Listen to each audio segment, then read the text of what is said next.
नमस्कार, war state देख रहे हैं आप। मैं हूं आपके साथ पूजा। दिल्ली में सत्ता बदलते ही केजरीवाल की उल्टी गिनती शुरू हो गई है। सीबीआई ने दिल्ली परिवहन विभाग के 6 अधिकारियों को भ्रष्टाचार और रिश्वतखोरी के आरोप में गिरफ्तार किया है, पर अभी तो ये शुरुआत है। केजरीवाल के लिए आगे मुसीबत भारी है। तो वहीं आपके ओखला से विधायक अमानतुल्लाह खान गिरफ्तारी के डर से इधर उधर भागते फिर रहे हैं।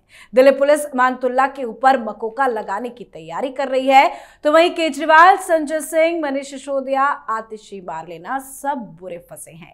अब चुनाव के बाद ये चर्चा चली कि अगर कांग्रेस और आम आदमी पार्टी के साथ मिलकर चुनाव लड़ते तो अच्छा प्रदर्शन कर पाते, लेकिन कांग्रेस नेता संदीप दीक्षित ने इस बात से साफ साफ इनकार कर दिया। उन्होंने कहा कि अगर हम साथ मिलकर चुनाव लड़ते तो नतीजे और ज्यादा बुरे होते। इस बीच बीजेपी में सीएम की चर्चा जारी है। 16 फरवरी को विधायक दल की बैठक की खबर है। साथ ही बीजेपी अध्यक्ष वीरेंद्र सचदेवा ने आज स्पष्ट किया कि बीजेपी का कोई भी मुख्यमंत्री शीश महल में नहीं रहेगा। शीश महल में हुए अवैध निर्माण को लेकर बीजेपी सरकार उचित कार्रवाई करेगी। तो आज इन्हीं तमाम मुद्दों पर चर्चा करेंगे। चर्चा के लिए मेरे साथ स्टूडियो में मौजूद हैं कैपिटल टीवी के editor in chief doctor Manish Kumar और एग्जीक्यूटिव एडिटर राजीव जी। सर, आप दोनों का बहुत बहुत स्वागत है। धन्यवाद। सर, आज परिवहन विभाग के 6 अधिकारियों को सीबीआई ने गिरफ्तार किया है। क्या शुरुआत हो चुकी है? देखिए, ये सब तो डिस्काउंट में मिल रहा है। जो बड़े बड़े घोटाले इसने किए हैं, जो सीएजी की रिपोर्ट में है, उसके अलावा जो समझ में आ रहा है कि शिकायत की गई थी कि बॉर्डर से जो डीटीसी अप्लाई करती है, जो बसेस, उसमें भ्रष्टाचार चल रहा है। कंप्लेंट पुराना था, तो सीबीआई पहले से ही तमाम सबूत को इकट्ठा करके रखी हुई थी, ऑब्जर्वेशन किया हुआ था, सबूत इकट्ठा कर लिए थे। आज सिर्फ फॉर्मेलिटी पूरा की गई है।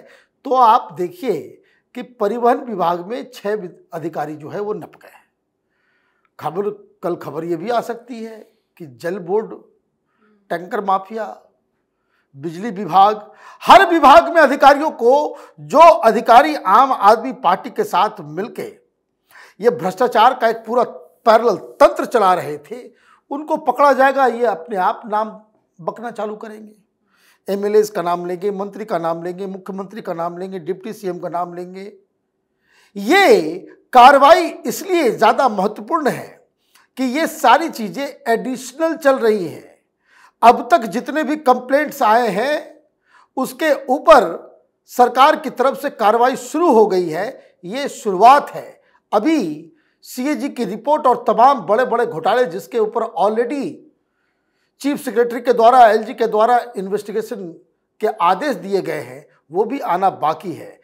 अभी बहुत सारे लोगों को तिहाड़ जाना पड़ेगा। बिल्कुल, मामले कई सारे हैं, लिस्ट भी मामलों की काफी ज्यादा लंबी है, लेकिन गिरफ्तारियों की शुरुआत हो गई है। और क्या इसी डर से अमानतुल्लाह खान गायब हो गए हैं? देखिए, अमानतुल्लाह खान का तो केस अलग है।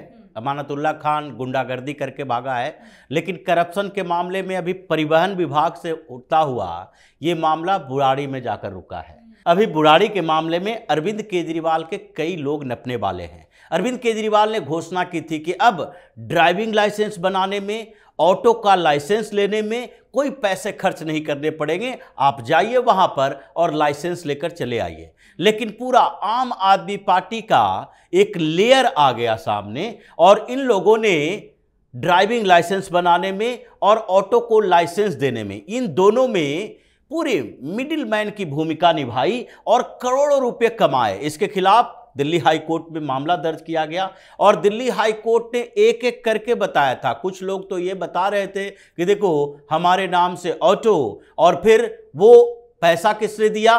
पैसा दिया दूसरे व्यक्ति ने, और उसके नाम से लाइसेंस दिया गया, और वो सिर्फ लाइसेंस की कमाई खा रहा है। ऑटो किसी और का, लाइसेंस होल्डर कोई और। अब पुराने ऑटो यानी जो कबाड़ी से निकला हुआ है, उसका लाइसेंस लेकर ये लोग कमीशन खा रहे थे। तो ये पूरा रैकेट चल रहा था बुराड़ी में, जिस पर जांच अभी हो रही है। एसीबी ने इसे सीबीआई को सौंप दिया था और सीबीआई ने समन कई नेताओं को जारी की थी। ये एक एक विभाग है अरविंद केजरीवाल का, जिसमें अभी घोटाले की लिस्ट सामने आएगी, और उनमें जिन नेताओं का नाम है और जिन अधिकारियों का नाम है, जो दोनों को मिली भगत थी, वो सारे एक एक करके गिरफ्तार होंगे। लेकिन ये तो भ्रष्टाचार के खिलाफ लड़ने वाली पार्टी के भ्रष्टाचार में संलिप्त होने की कहानी है। और ये भ्रष्टाचार का मुद्दा जो अरविंद केजरीवाल ने उठाया था, वही भ्रष्टाचार अरविंद केजरीवाल को खत्म करने वाली है। लेकिन अभी पॉलिटिकल डेवलपमेंट जो आम आदमी पार्टी में चल रही है कि अरविंद केजरीवाल तो पंजाब से बुलाकर विधायकों से मुलाकात कर लिए, मंत्रियों से बात कर लिए, अभी सुपर एक्टिव मोड में जाने की बात कहे हैं, लेकिन अभी बार्गेनिंग कर रहे हैं मनीष सिसोदिया कि हम क्या बेरोजगार नेता कहलाएंगे। सौरभ भारद्वाज कह रहे हैं कि आपने तो पहले सेट कर दिया था, जब राघव चड्डा राजेंद्र नगर से विधायक था तो उस विधायक को रहते हुए उसको राज्यसभा भेजने की क्या जरूरत थी। जब वो विधायक था तो विधायक रहता, लेकिन आपने पंजाब से उसे राज्यसभा भेज दी, 6 साल के लिए सेट कर दिया कि अब तुम्हें चुनाव लड़ने की जरूरत नहीं है। अब जब मनीष सिसोदिया चुनाव हार गया है, सौरभ भारद्वाज चुनाव हार गया है, तो ये लोग आगे क्या 5 साल तक इंतजार करते रहेगा, बेरोजगार नेता बने रहेगा।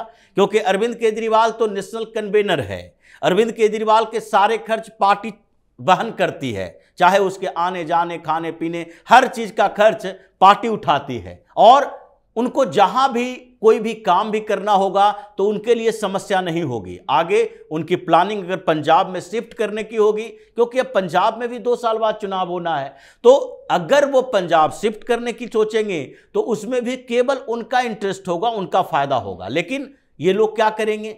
तो मनीष सिसोदिया सबसे पहले राज्यसभा की मांग कर रहे हैं कि भाई अब एक राज्यसभा को रिजिग्नेशन देने के लिए कहो। हम तो पहले से राज्यसभा वाले की कोठी में बैठे हुए हैं हरभजन सिंह का, तो हरभजन सिंह हमारे लिए कुछ करते तो है नहीं। अशोक मित्तल पैसा देते हैं, अशोक मित्तल जो लवली प्रोफेशनल यूनिवर्सिटी का है वो पैसा देता है, लेकिन और कुछ करता नहीं है। अरविंद केजरीवाल जेल गया था, पंजाब के कोई भी जो राज्यसभा सांसद है दिल्ली आकर प्रोटेस्ट इसके लिए नहीं किया था। तो अभी ये बात चल रही है कि दिल्ली में तो ये दाल गलेगा नहीं। 3 सीटें हैं राज्यसभा की, एक स्वाति मालीवाल पहले से ही डील कर रही है कि भाई हम रिजिग्नेशन देंगे अभी, और उसके बाद उपचुनाव होगा तो भारतीय जनता पार्टी की सीट रह जाएगी, हमें आप ऑफिशियली भारतीय जनता पार्टी में शामिल करो, और फिर हम एक एक करके आम आदमी पार्टी की कुछ और बेईमानी और अरविंद केजरीवाल के कुछ और सीक्रेट बताएंगे। अभी डर है कि हम आम आदमी पार्टी में ही हैं, तो अभी खेल आम आदमी पार्टी के अंदर इन बड़े नेताओं के बीच कंपटीशन के लिए चल रहा है कि कौन कितना बार्गेन करके कुछ बेहतर काम और बेहतर पद ले सकता है। लेकिन बार्गेनिंग वाली लिस्ट में तो कई नेताओं के ऐसे नाम होंगे, क्योंकि सिर्फ सिसोदिया ही नहीं हारे हैं, सत्येंद्र जैन भी हारे हैं, सौरभ भारद्वाज हारे हैं, लिस्ट लंबी है। एक को मनाएंगे तो दूसरा नाराज हो जाएगा। देखिए, ये अरविंद केजरीवाल, जो मैं बार बार कहता हूं कि आप झूठ बोलेंगे तो कभी पकड़े जाएंगे, तो सारी प्रॉब्लम जो एक साथ आती है। ये जीवन में भी अगर आप देखेंगे कि एक आदमी धूर्त है, आपके फ्रेंड सर्कल में है, वो बहुत हर जगह झूठ ही बोल रहा है, और जब वो फंसता है तो अचानक से मालूम चलता है कि चारों तरफ से फंस जाता है। अरविंद केजरीवाल उसी स्थिति में है। अभी कोई बता रहा था, आम आदमी पार्टी के लोग ही, कि फरवरी एंड या मार्च के बिगनिंग में इनका नेशनल कन्वेंशन होना है। वो हर साल होता है, उसका टाइम आ गया है। कहीं ऐसा ना हो कि जो राजीव बता रहे हैं कि जो तमाम बड़े बड़े लोग वो ये कह दे कि भाई अब दूसरा कोई कन्वीनर बनाओ, तब क्या करेंगे केजरीवाल? पावर हाथ से गया नहीं। राजनीति बहुत ही इसको कह सकते कि क्रूर प्रोफेशन है। आपके हाथ से पावर गया नहीं कि तमाम लोग जो है, जो कल तक आपके नाक के नीचे थे, वही आपके सिर पे बैठ जाएंगे। उधर पंजाब में अलग मसला चल रहा है। पंजाब में 30-32 जो ऑलरेडी भाई वो हंसी मजाक में उड़ा दे रहा है आम आदमी पार्टी, लेकिन आधे घंटे क्यों मीटिंग चली? आधे घंटे मीटिंग इसलिए चली क्योंकि जब बातचीत की शुरुआत हुई 5-7 लोग उस मीटिंग में खड़े हो गए और वो शिकायत करने लग गए भगवंत मान की कि इनके पास समय नहीं है, टाइम नहीं देते, सुनते नहीं है, काम नहीं हो रहा, कुछ नहीं हो रहा।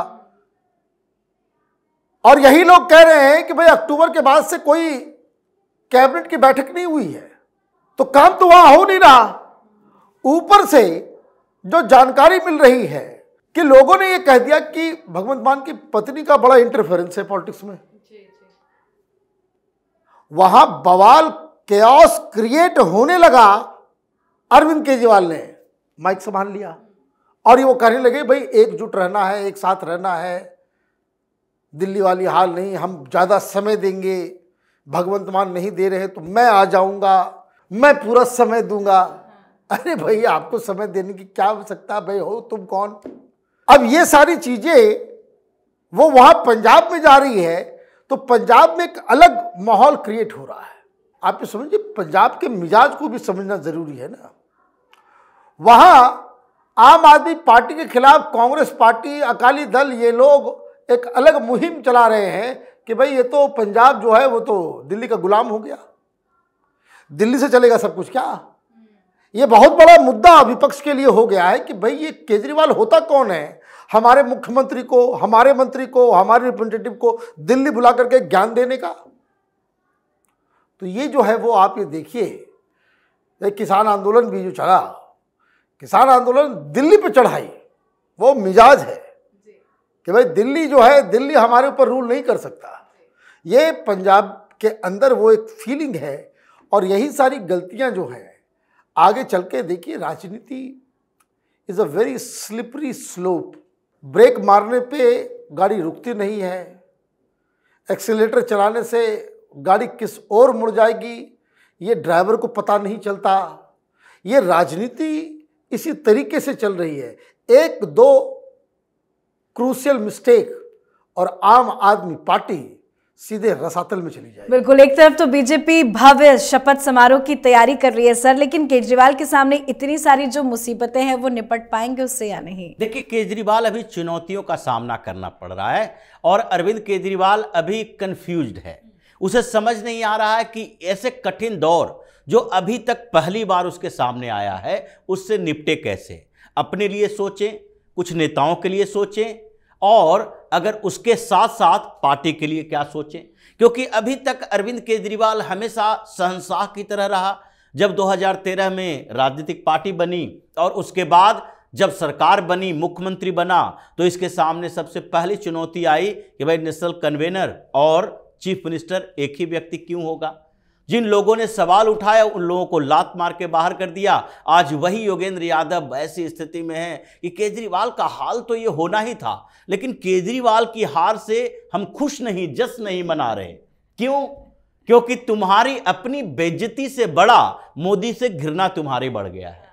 तुम्हें यह नहीं लग रहा कि तुम्हें कितनी बेइज्जत करके पार्टी से बाहर निकाला था। सवाल योगेंद्र यादव ने ही सबसे पहले खड़ा किया था और पीछे से प्रशांत भूषण थे कि दोनों मिलकर कहा कि नहीं नहीं, हम तो बड़ी ऐसी पार्टी हैं आम लोगों की, हमने तो जनता में एक उम्मीद जगाई है कि हम नए तरह की राजनीति करेंगे। हमारे संविधान में है कि एक व्यक्ति एक ही पद पर रहेगा, इसलिए आप अगर सीएम बनते हैं तो फिर कम से कम दूसरे को नेशनल कन्वेनर बनाइए। दूसरा सवाल यही उठाया था कि जो आम आदमी पार्टी का कैंपेन का स्लोगन था, ये अब की बार केजरीवाल, जो केजरीवाल का नाम आया था उसमें इन लोगों ने सवाल उठाया था कि अरविंद केजरीवाल या आम आदमी पार्टी, पार्टी बड़ा या एक व्यक्ति बड़ा।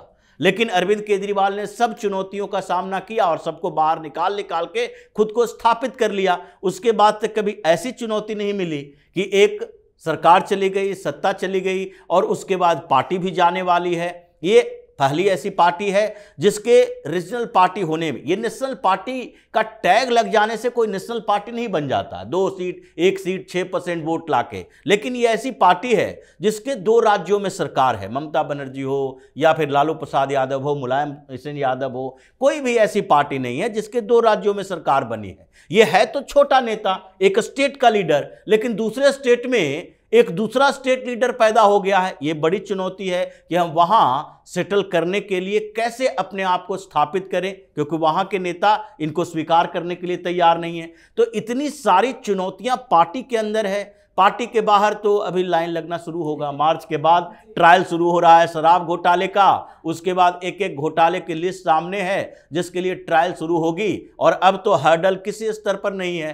तो ऐसे में स्पीकर से अनुमति की बात हो, एलजी से अनुमति की बात हो, केंद्र से अनुमति की बात हो, हर अनुमति एक दिन के अंदर होगा और केजरीवाल पार्टी के अंदर और फिर पार्टी के बाहर, कोर्ट के अंदर, हर जगह पर ऐसे खत्म होता जाएगा कि 1-1.5 साल के अंदर इसकी राजनीति, इसका कैरियर सब चौपट होने वाला है। बिल्कुल सर, बहुत बहुत धन्यवाद सर आप दोनों का। धन्यवाद। तो दिल्ली विधानसभा चुनाव के लिए मतदान और मतगणना के बाद अब सरकार बनाने की कवायद जारी है। इस बीच कौन मुख्यमंत्री बनेगा, ये बड़ा सवाल बना हुआ है। इसके अलावा बीजेपी का नया मुख्यमंत्री पदभार संभालने के बाद किस सरकारी आवास में रहेगा, इस पर भी सभी की नजरें टिकी हुई है। पर बीजेपी ने साफ कर दिया है कि शीश महल का हिसाब किताब किया जाएगा, जो केजरीवाल के लिए बहुत बड़ा झटका होगा। साथ ही सीबीआई हो या एसीबी या फिर कोर्ट हो, जिस तरह से केजरीवाल के खिलाफ कार्रवाई हो रही है वो भी केजरीवाल के लिए बहुत बड़ा झटका है। तो इस पर आपकी क्या कुछ राय है, कमेंट करके लिखिएगा। देखते रहिए कैपिटल टीवी। नमस्कार।